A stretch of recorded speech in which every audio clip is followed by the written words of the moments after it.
Okay? Tumungo tayo sa if-else statement. Ano naman ang natawag nating if-else statement?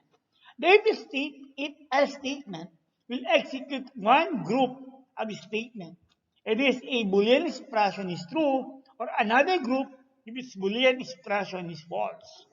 The if-else statement is an expansion of the if statement.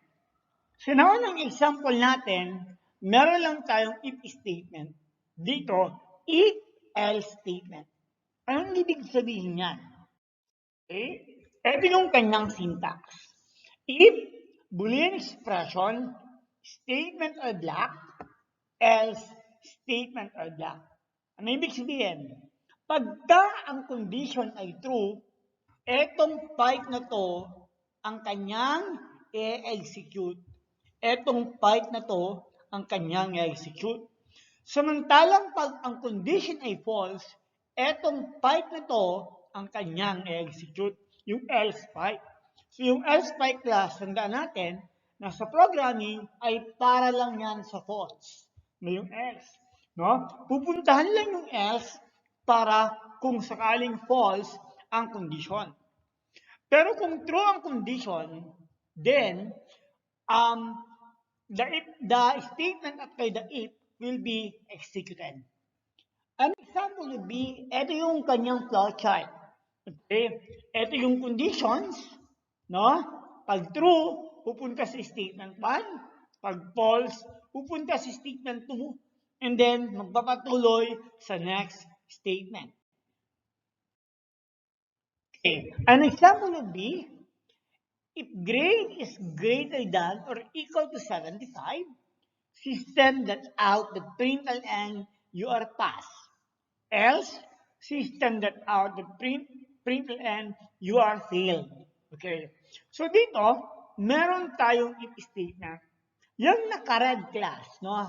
Yung naka-red. Ibig sabihin, para lang yan sa true. Samantalang yung naka-blue ay para naman sa false.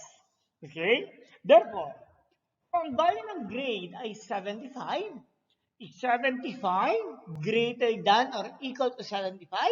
That is true. Therefore, ang output ng program ay pass. Sabihin, true ang condition, kaya i-execute niya itong you are pass. Okay? Another example, on the other hand, kapag ang value ng grade ay 70, is 70 greater than or equal to 75? Then the condition is false. Therefore, the else pipe will be executed. Ang magiging output is, you are failed. Okay? So, ganoon. So, meron naman yung para sa true at meron naman para sa false. Tandaan natin na yung para sa true ay yun lamang nasa after the if statement. Samantalang yung else ay para sa false. Ano, yun ang dapat natin tandaan. Okay? Let's have a sample program. Create a program that will ask the user to input a number. If the inputted number is divisible by 3, print the square of the number. Otherwise, print the cube of the number. Okay? So, meron tayo ditong problem na nagsasabi na mag-input daw ang user ng number, and then kung ang in-input na number ay divisible by 3. Ano ba ang ibig sabihin ng divisible? Pag sinabi natin divisible, ito yung ang number pag dinivide by 3, no? Divisible by 3, the remainder is 0, no? Halimbawa, 27 divided by 3. So the remainder is 0, therefore 27 is divisible by 3. 5 divided by 3 as the remainder is 2, therefore the 5 is not divisible by 3. Okay? Then print the square of the number. Anong square? Pag sinabi natin square of the number, halimbawa 4, square of 4, that will be 16. Square of 3, that will be 9. So multiplying itself. Pag sinabi naman natin cube of the number, so a number raised to 3. Halimbawa, a cube of 2. So 8. 2 times 2 times 2. No? So, ganoon lang yung problem. So, pag divisible by 3, ang ilalabas daw natin, square of the number. No? Pag hindi, then the cube of the number. Ito yung ating flowchart. Input ng, then is num percent 3 equals 0. Bakit percent? Ano yung gamit ng percent? Di ba? Kung nararanda natin, ang percent, ang gamit yan is to get the remainder. No? It retains the remainder of the division. Kaya is num percent 3 equals 0. Pag ang sagot ay yes or true, then square equals num times num, and then you are going to print the square. Samantalang pag false, then cube equals num times num times num, then print cube. Ganun siya actually. Yan ang kanyang flowchart. Ano po? Okay, narito ang code ng ginawa nating nung problem na pinag-usapan natin kanina. Ano po? Ito yon.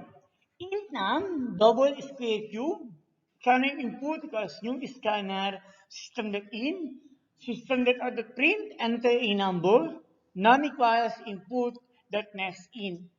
If num percent 3 equals 0, then square equals mat.pow num comma 2, system.out.println and the square is square. Else, cube equals mat.pow num raised comma 3, system.out.println and the cube is cube. Okay. So yan ang ating code. And then let us simulate the program. Halimbawa, ang input ng user ay 6. Therefore, ang value ng num ay 6. So, 6% 3, pag dinivide mo yung 6 by 3, ang remainder niya is 0. 0 equals 0 is true. Therefore, the output is, the square is 36. So, ito yung na-execute niya. Ano po? So, ang value niya is 36. No? Kasi nga, the 6 is divisible by 3. And ang condition ay true. Okay? Samantalang pag ang in-input ng user ay 4. 4% 3. Pag dinivide mo ang 4 ng 3, ang value niya, ang remainder niya is 1. Is 1 equals 0, then that is false. Therefore, since false, ang na-execute niya is etong part na to. Ay ang part na yan, di ba? So, mat.pow num raised to 3, 4 times 4 times 4, the value of cube is 64, then if you print, the cube is 64. Kaya ang output niya, the cube is 64. Okay? So, yan ang paggamit ng if-else. I hope maliwanag sa inyo yung paggamit ng nasabi ng control structure. For the next lesson, using logical operator in if statement. Ano yung tinatawag nating logical operator? Ito yung dun sa past lesson natin, meron tayong and or not. No, na ginagamit. Sabi natin, ang and, ang rules is 1 false, all false. Ang or naman, 1 true, all true. Ang not, then the opposite of the expression. Kung true, magiging false. Kung false, magiging true. Okay. Ito yung problem. In order to qualify in the scholarship, the student must have a grade of 85 and above in math and English. Create a program that will ask the user to input the grade in math and English and be able to determine whether the student is qualified in the scholarship. So dito class sinasabi na meron daw scholarship program. And kailangan, para mag-qualify yung estudyante, ang grade dapat sa math, maging sa English, should be 85. Ang tanong ngayon is, dapat parang 85 and above. No? Sabihin, kung ang marka niya sa math ay 87, ang marka niya sa English ay 90, then qualified siya. Pag ang marka niya sa math 90, ang marka niya sa English is 80, she is not qualified. Ano? So, pag ang math niya naman ay 81, ang English niya is 95, again, hindi siya qualified. Okay? Lalo na pag hindi 85 pareho, no? 85 below ang parehong grade, then hindi qualified. Ngayon, gagawa tayo ng program. Okay? Paano gagawin yung program? Ito yung kanyang flowchart. Okay? Gumagamit siya ng AND operator. Anong AND operator ang ginagamit? And let us have the sample program. Okay? In math grade, science grade, then scanner input, yung scanner susunod in, susunod out at print, enter a math grade, then mag-enter ng science grade, and then based on the condition, titingnan natin kung qualified siya or not. Sa unang example natin class, ang in-input is, ang math ay 90, samantala ang science ay 80. Okay. Ito yung condition. Kung napansin nyo, meron tayong dalawang condition. No? Math grade greater than or equal to 85. Science grade greater than or equal to 85. Then true kung anong value. Ang unang condition, math grade greater than or equal to 85. Ang value ng math ay 90. Ang grade niya sa math ay 90. 90 greater than or equal to 85, that is actually true. Samantala, ang science grade ay 80 greater than 85, that is false. Therefore, ang gamit is N. True and false, false. So, ang value ng buong condition ay false. Therefore, ang ilalabas is you are not qualified. Okay, ang ilalabas is you are not qualified. Okay? So, yan ang unang example natin. Sa ating pangalawang example naman, okay, ang math grade is 84, ang science grade ay 80. So, unang condition, math grade greater than or equal to 85, 84 greater than or equal to 85, the answer is false. Then, science grade greater than or equal to 85, that is false. False and false, the value is false. Therefore, again, ang ilalabas niya is you are not qualified. Sa ating example number 2 naman po, ang in-input na value is 84 and 88. Ang math grade ay 84, ang science grade ay 88. Math grade greater than or equal to 85, 84 greater than or equal to 85. The answer is false. Then science grade greater than or equal to 85. The answer is true. So, false and true. So, ang ginamit is and, may isang false, therefore the value is false. So, ang value ng condition ay false. False ito. Therefore, ang lalabas is, you are not qualified. Okay. Sa ating last example,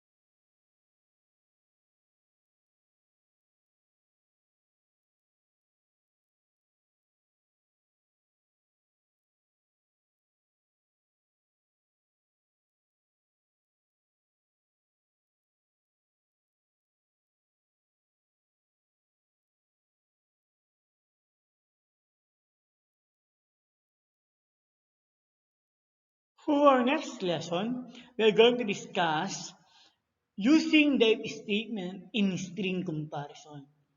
How do we compare strings? Pwede bang i-compare ang banana at ang apple? Pwede bang i-compare ang America at Philippines? Those are strings? Yes. Okay? using if statement. Okay? To compare the content of two string objects correctly, you should use the string class equals method. The general form of that method is as follow. So, ang sabi dyan, kailangan gumamit tayo ng string class method na ang pangalan ay equal method. No? Equals method. Para makompare natin ang dalawang string. Whether they are equal or not. Okay? Let us have a sample problem. Create a program that will ask the user to input a string as password. If the inputted password is correct, display a message of correct password. Otherwise, display a message of wrong password. So dito, mag-i-input ang user ng password. Kapag ang in-input niya ay computer, then mag-display ang correct password. Pero pag ang in-input niya hindi computer, then mag-display ang wrong password. Ito ang kanyang flowchart. So input password, if password equals to computer, pag yes, mag-print correct password. Pag no, ang mag-print wrong password. So, ito ang kanyang program. Okay, string password. So, we are going to declare the input kasi mag-i-input tayo. Then, password equals input dot next line. Tandaan natin na pag nag-i-input tayo ng string, ang ginagamit natin is the next line method. Then, if password that equals computer, system that out the println correct password. Else, system that out the println wrong password. Okay? So pagka in-input ng user ay computer, then magdi-display ang correct password. Pero pag hindi, magdi-display ang wrong password. Ito yung ating sample run. Nag-input tayo ng computer. Okay? So, is computer, is password, which is computer, equals computer? The answer is true. No, true siya. Kasi they are equal. Okay? So, ang maging output is correct password. So, ganoon lang yun. No? Pag pareho yung input, then they must be equal. Another example. Kapag ang input ng computer ay mouse, if mouse equals computer. Okay. So, definitely, they are not equal. So, this will return false. So, ano mangyayari? Pupunta dito sa wrong password. Okay? Kaya ang makikita natin is wrong password. Okay? So, that is the second example. Sabi namang third example class, meron tayo ditong in-input ng user ay computer. Okay. Mapapansin natin na ang capitalization, ang letter C sa in-input ay capital letter or uppercase. No? Uppercase letter ang C. Okay. Are they equal? No. They are not equal. So, is password equals computer. Ang password, ang value niya computer, yun nga lang, ang capital letter C is a big letter. Therefore, are they equal? No. No, they are not equal. Therefore, ang i-display is wrong password. Okay? Next. Paano pag ang in-input niya, capital, buong computer? Mas lalo na. They will not equal. They are not equal. Therefore, ang lalabas, wrong password. Okay. Ano ang dapat natin tandaan kapag tayo ay nagko-compare ng string at gamit ang equals? Okay? Una, dalawa lang ang pwedeng maging value ng methods. Ang una ay true, ang pangalawa ay false. So, yun ang unang dapat nating tandaan. Ang pangalawa, magiging equal lamang ang dalawang string kung pareho ang bilang ng character, no? At pareho ang kanilang casing. Okay? Ibig sabihin, kung ang isang string ay capital letter at ang pangalawang string ay small letter, gaya ng example natin sa number 4, they will not be equal kahit pa pareho ang letter na ginagamit, na in-input ng user. Okay? So, paano po kung halimbawa, ang isang string ay merong space? Halimbawa, ang in-input niya is computer space.